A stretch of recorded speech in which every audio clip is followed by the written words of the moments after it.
it's Amy with Teaching with Mrs. Quizwell, and today I am coming to you with a different type of video.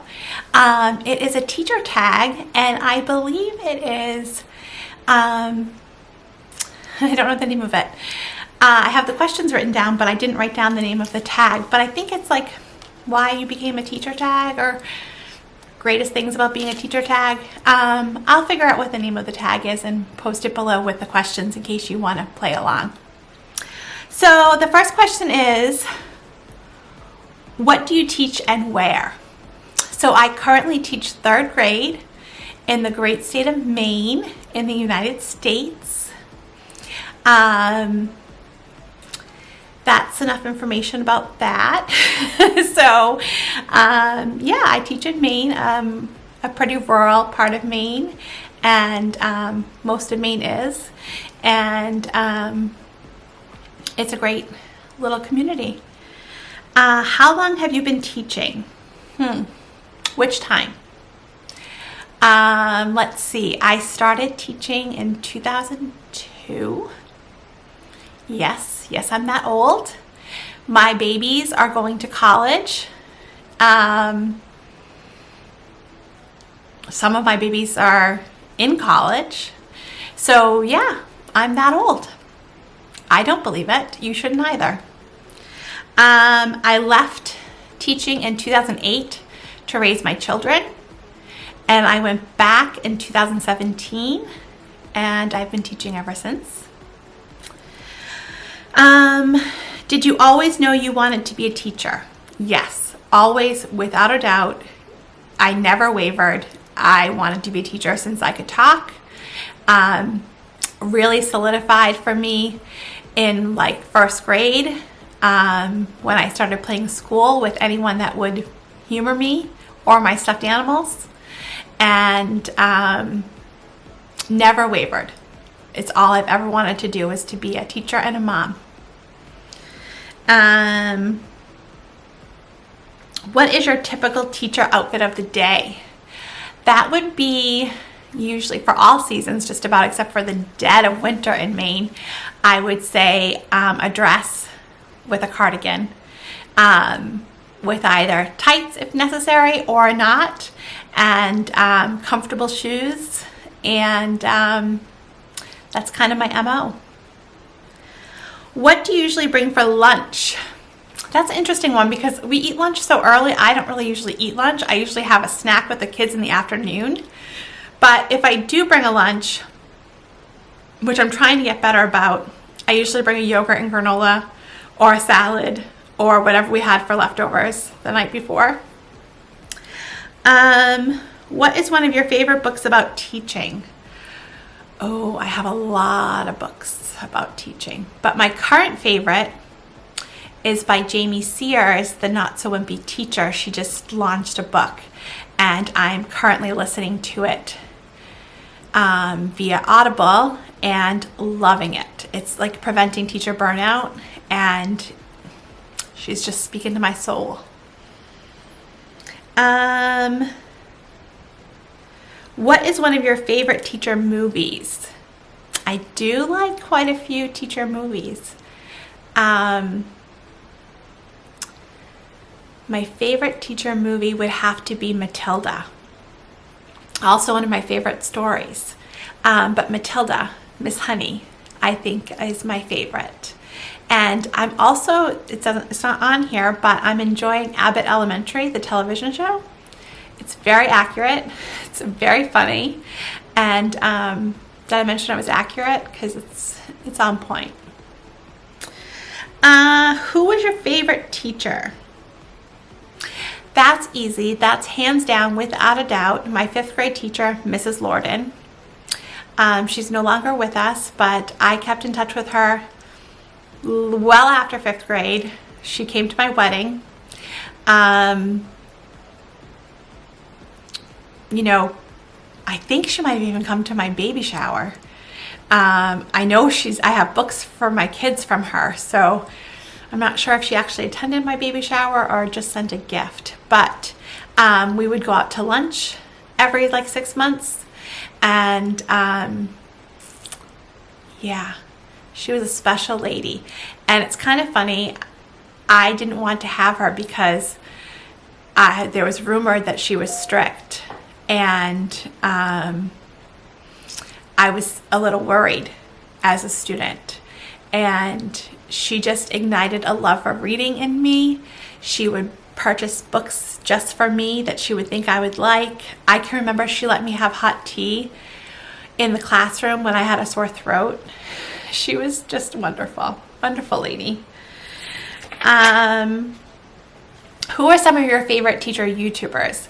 I watch a lot of teacher YouTube. I spend a lot of nights here at school with grad school and doing things, and I like to have noise on in the building. So I'll often throw on a teacher YouTube, and sometimes I pay attention, sometimes I don't. But my favorites are, hands down, without a doubt, I wish she taught 3rd grade, but it's Maylene Call from Mrs. Call's Campers. She teaches 1st grade, and she's just a joy to watch. I do like Early Adventures. I can't think of her name, but I do like her. She teaches 3rd grade, I think. Apples and Tiaras. She teaches 4th grade. Mrs. Katie in elementary. She teaches 3rd grade.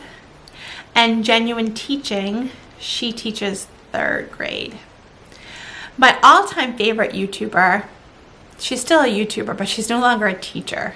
So I kind of have a problem with that, to be quite honest. So she's still making money off of teachers, and she still has a YouTube channel, and she's, I don't want to say anything negative, but she's basically building her brand on helping teachers. I don't know, but it's Pocket Full of Primary, and she was my favorite to watch. I may actually go back and watch some of her old vlogs. But she's no longer a teacher, so it seems irrelevant. And I actually find myself annoyed when I watch one of her new videos. Or she has a great podcast with Bridget Spackman, who I also like, The Lettered Classroom. But I just don't find her relatable any longer. So there's that. Maybe it's the unpopular opinion. I don't know. Don't come for me, but yeah, I'm not seeing it. What is one of your best classroom management tips? I think my number one tip is to have grace, both for yourself and for your students. Really build up a community, mutual respect, and you'll go far. My tangible classroom management skill, because I'm not sure exactly what you're looking for in this question, is I have something called Wiswell Bucks. And it is $1 or a $5 if you're really lucky. And it's a Wiswell Buck. In Mrs. Wiswell we trust. And they earn those by doing expected behaviors, right? So if I see them on task, if I see them working hard, if I see them doing the right thing, I just quietly give them a Wiswell $1 or a buck.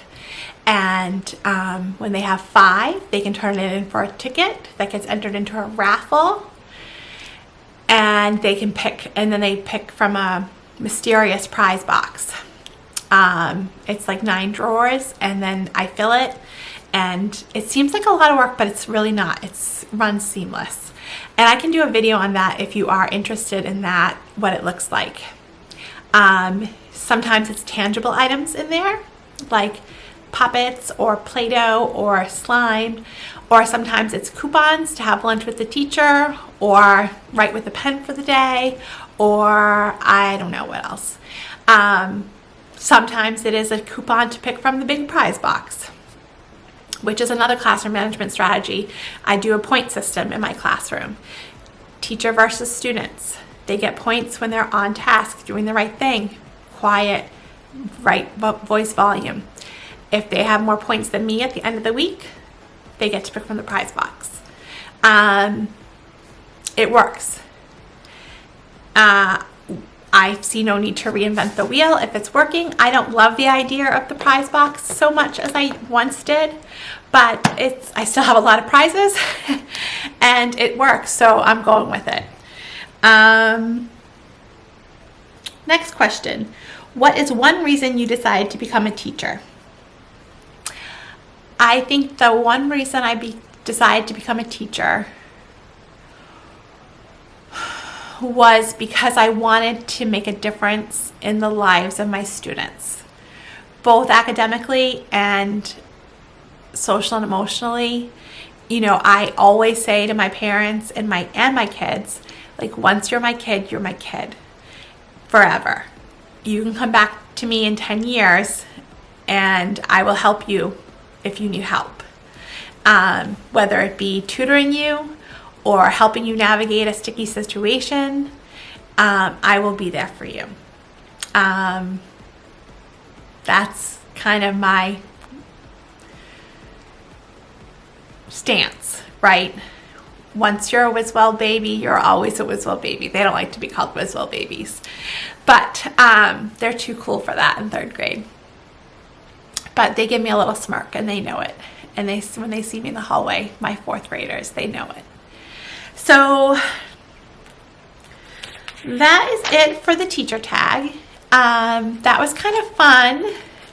I hope to do some more in the future, and I will list the questions below, and maybe you want to play along. All right, thanks for watching. Hope you have a great day. Bye.